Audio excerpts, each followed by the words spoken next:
Essentially, we're all involved in design. So then the question is, what is geography? And many of you are geographers, and so you have the many definitions of geography. My favorites are Carl Sauer's, and Sauer called geography both the science of observation as well as reading the face of the earth.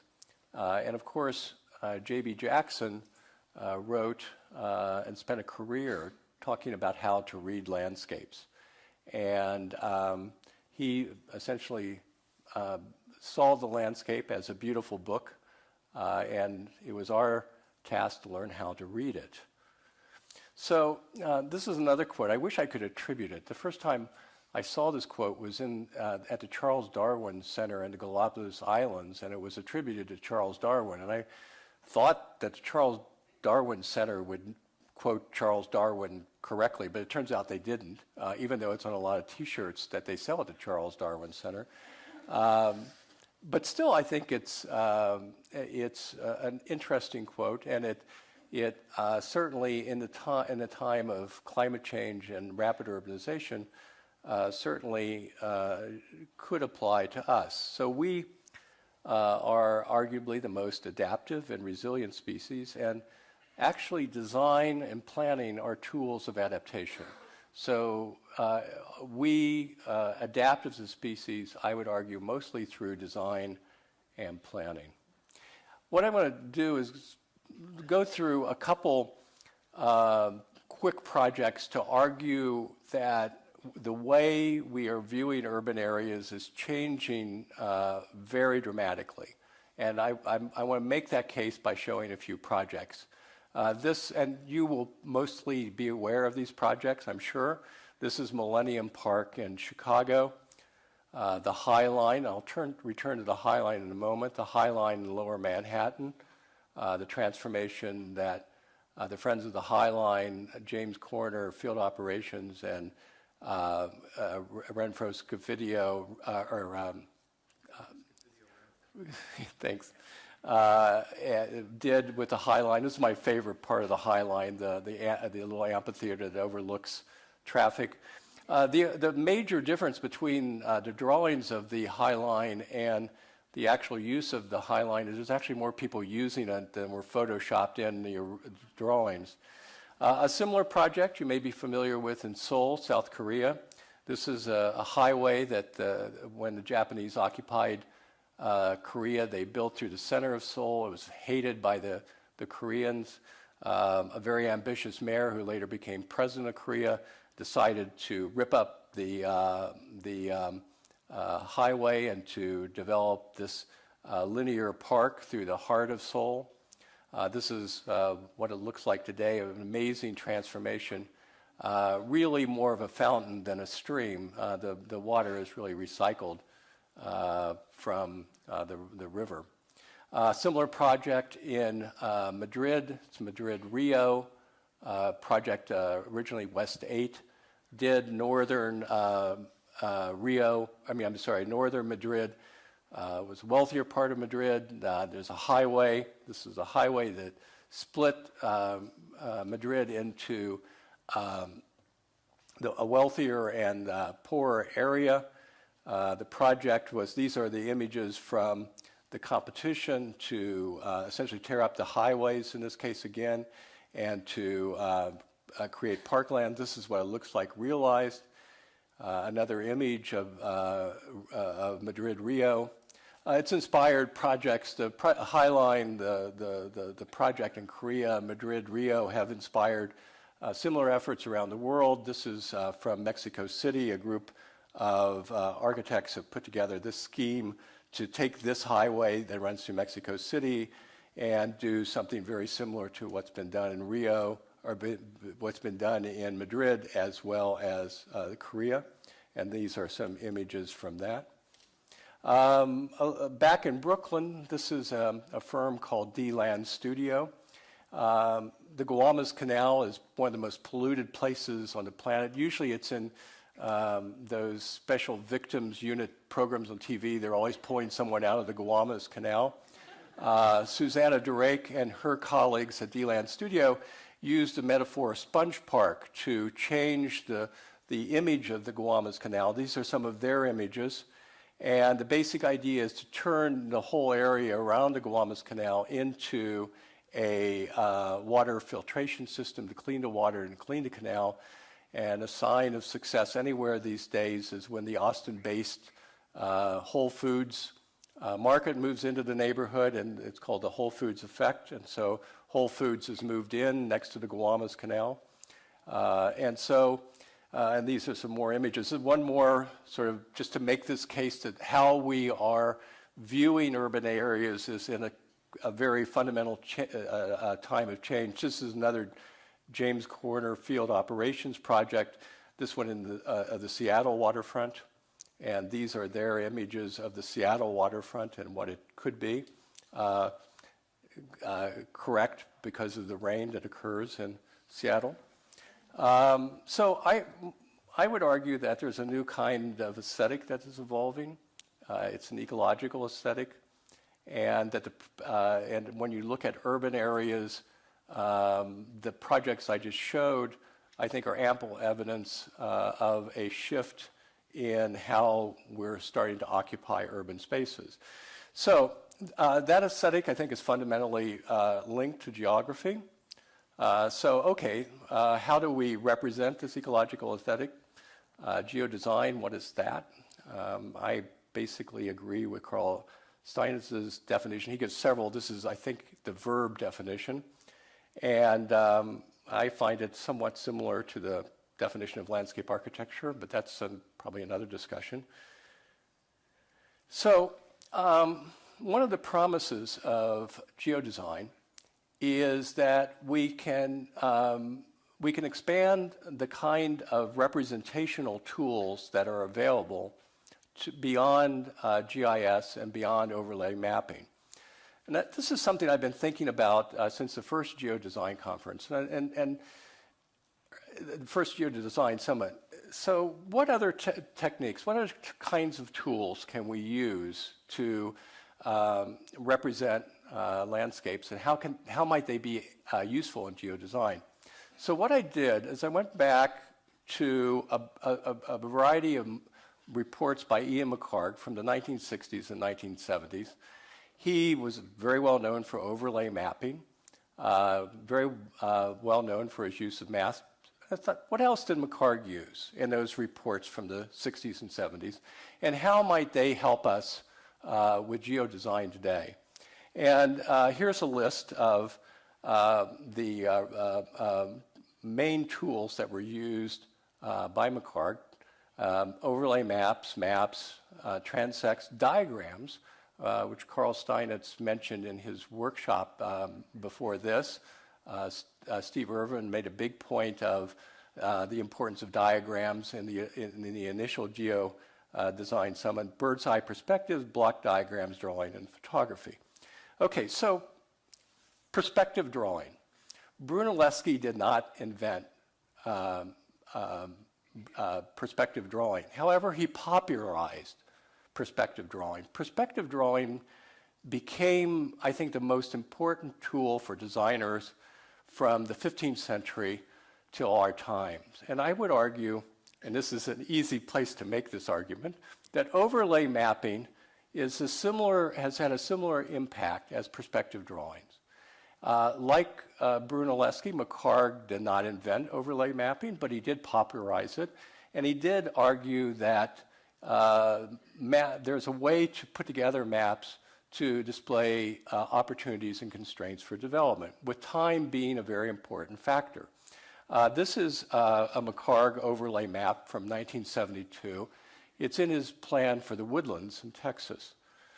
This is another diagram from that same report.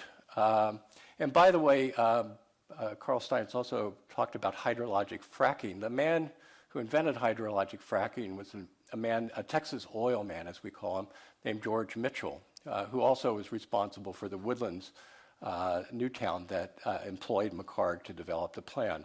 Now, of course, and there's been all kinds of evidence the last couple of days, overlay mapping through GIS is just advanced incredibly.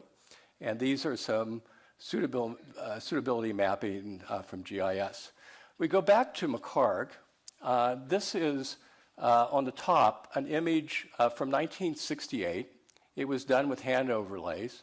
Essentially, it shows the areas of Staten Island that he found unsuitable for urbanization. So you can see the dark areas.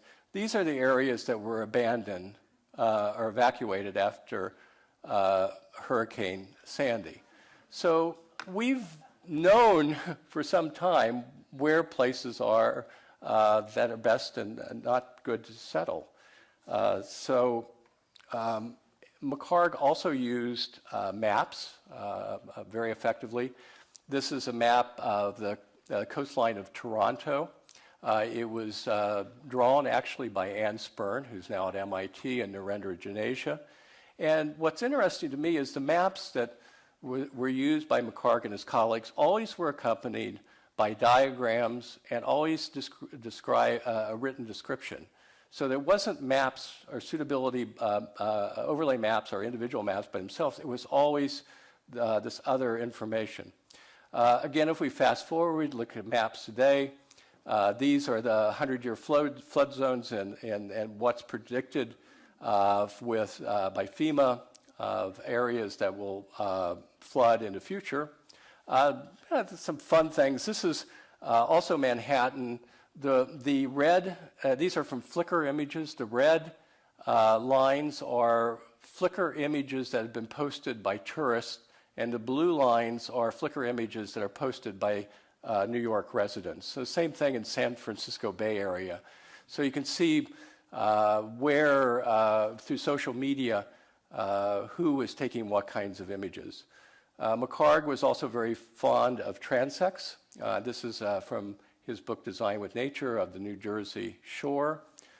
This is an interesting reinterpretation of that transect done by Andres Dewani and Liz Platter-Zyberg.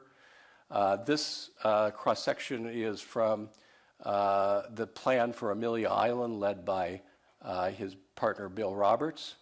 And if we fast forward, we can look at many examples of designers using transects today. This particular one was done by Chris Reed, who teaches now at Harvard and has a firm called Stoss Landscape Urbanism. Here's another transect, which it's from London, or from England, I'm sorry, and fascinating sort of way of looking at buildings.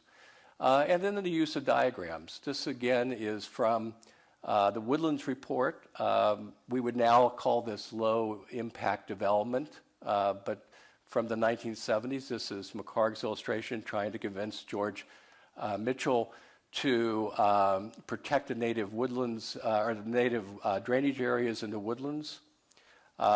These are some diagrams McHarg used at the Amelia Island to show sun orientation. This is 1974, 1975. Another one showing sun orientations in winter. And then if we look at diagrams as they're being used today, this is a diagram for, again, a James Corner field operations project for fresh kills in Staten Island, showing diagrammatically the process that that plan should take. This is one that was done by Nina Marie Lister, who is from Canada, with Chris Reed, a diagram showing fish habitat and where those fish would occupy. They called it a sex park for fish. So they would create this area, and it would encourage the fish to breed accordingly. McHarg also used bird's eye perspectives. This is a bird's eye perspective of the Potomac Valley. Another, again, from Design with Nature. And those bird's eye perspectives were accompanied by maps and written descriptions and drawings.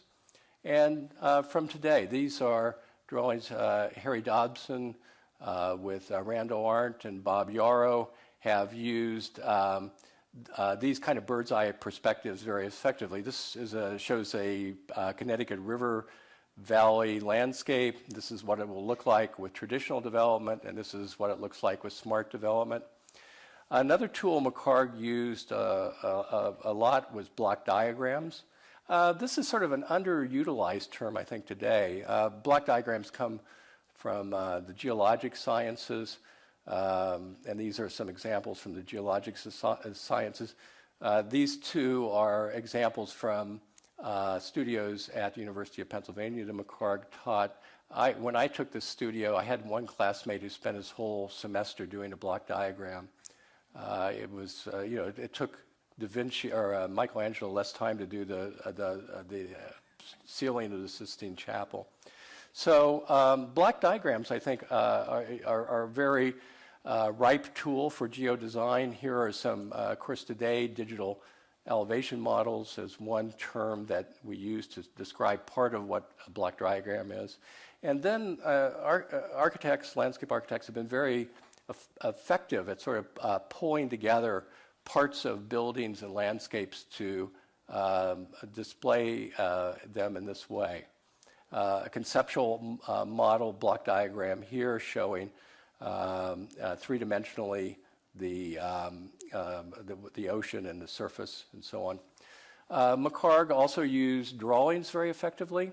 This drawing is from a park that was done in Tehran. It was sort of his last major project with the firm, which kicked him out after this project, another story. These drawings were done by a man named Colin Franklin, who went on to found a firm called Andropogon.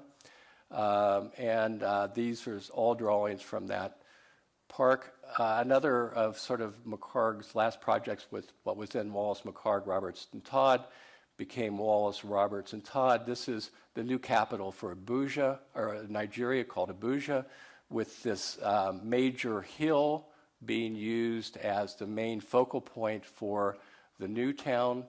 And the hill is named Aso Hill. And this is a drawing my daughter did. She works for D-Land Studio. They are doing a zoo for Nigeria, and you can see she's used a hill too. I'm not sure how she's keeping that lion away from the zebra. I think there's a ha-ha in there somewhere. Another drawing, this is a Chris Reed drawing from a competition in Toronto. This is a wonderful drawing by Michael Van Valkenburg for a competition in Austin called the Waller Creek competition, which really was conceived by my colleague Alan Shearer, who's here. The drawing is done differently, and it's being done by computer, and it's very evocative and very beautiful.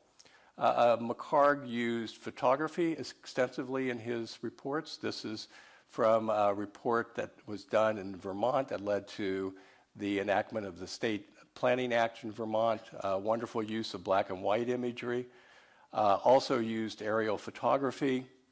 From today, we have wonderful work by Ann Spurn, who is a big advocate of the use of photography. Work like this by Mark Klett, wonderful geologist turned photographer from Arizona. This image, which shows an overlay of a current French town and what it looked like in 1944 or 45, and just the inverse here, a gym in Maryland showing what it was like in its heyday with what it is like today. Aerial photography has moved so I can take my iPhone and take a picture out my window if I like going over a place in Indiana, to wonderful kinds of images. Something McHarg didn't use, and I know I'm running out of time, so I'm going to try to go fast. It was the use of video, and there's been a couple good examples today.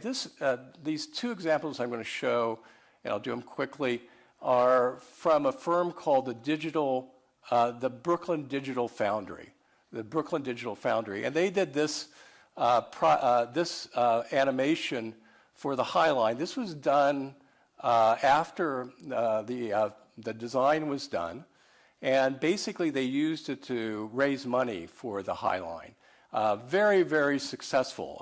When this was first shown Several $million were raised that evening, but this is a tool that several people have alluded to. They showed what the High Line was like historically, how in the moment it'll be abandoned. I wish I had that fast forward that I discovered the fellow used earlier today, Elliot used earlier today. But in a matter, interest of time, what I'm going to do is go on. This is another Brooklyn Digital Foundry project, really different. This is a building in Soho. And the idea of this building is they designed a building, and then they would abandon the building for a year. And they would just let the building go in Lower Manhattan, or in Soho, and it would be taken over by graffiti. And then after a year, it would be reoccupied in what that building would look like. So this is I think a very imaginative use of digital photography. Okay, so lots of tools. How then might we use those tools to help advance an ecological aesthetic? I think these are sort of research areas that I think would be interesting to explore. One is the area of ecosystem services. I think we need to move in response to climate change away from sustainable development towards regenerative design, a term that John Lyle developed in the 1990s. And I think we have to learn how to better design for extreme weather events. We've been using the ecosystem services concept in the Sustainable Sites Initiative. Many of you probably know about the Sustainable Sites Initiative. It's essentially LEED for outdoors. We've been developing it for the last 7 years. We've developed a rating system. These are some examples of the early pilot projects, and we're wrapping up our agreement with the U.S. Green Building Council, the Green Building Certification Institute. So about a year from now, one will be able to become like a LEED certified professional, a site certified professional as well. Extreme weather events, hurricanes and typhoons, the impact, which we're all aware of. We have Japan here. We have Hurricane Katrina. We have floods in Rio, tornadoes in the Midwest, wildfires in Texas, wildfires in Australia. So, a sort of fundamental question for us as people, if we know some places are dangerous to settle, why do we continue to build there? A few years ago, there was an exhibit at MoMA called Rising Currents, and there were 4 firms that were submitted to give sort of their views of how New York could adjust to climate change.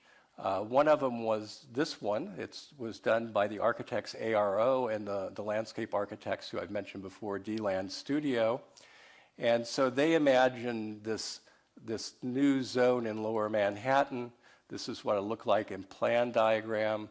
And then they worked out sort of the plumbing for Lower Manhattan, how to absorb this rise.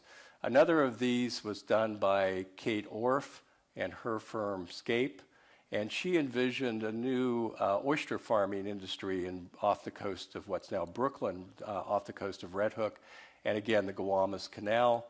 And these are some of her and her colleagues' images of that.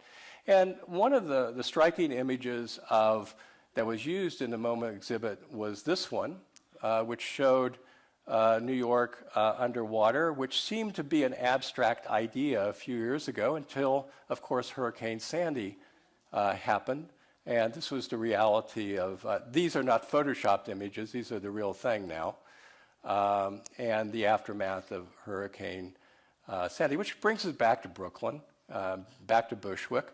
And I just wanted to end with a couple sort of what's going on in Brooklyn and what's the art scene, what's what's happening with tactical urbanism, with social media.